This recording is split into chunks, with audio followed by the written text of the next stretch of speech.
που θα σταματήσει για τον έλεγχο χαρτιών. Να θέλεις να σπουδάσεις, αλλά να μην είσαι σίγουρος για το αν τελικά θα καταφέρεις να παραμείνεις στη χώρα.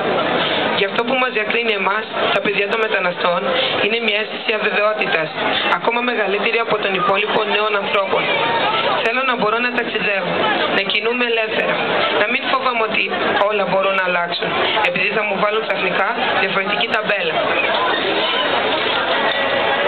Θέλω να υπάρχει σεβασμός για την κουλτούρα των γονιών μου, ώστε να ξέρω ότι σέβονται μαζί με μένα και τη μητέρα μου και κάθε μετανάστρια και μετανάστη που φτάνει εδώ με ελπίδες και όνειρα και συμβάλλει με την παρουσία του και την εργασία του. Αλλά θέλω επίσης να μην μείνει κανείς πίσω, να μην μας χωρίσουν σε κατηγορίες.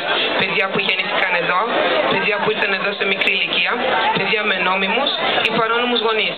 Γιατί όλοι αντιμετωπίζουμε τις ίδιες δυσκολίες και δεν είμαστε ευάλωτοι, αλλά αδικημένοι.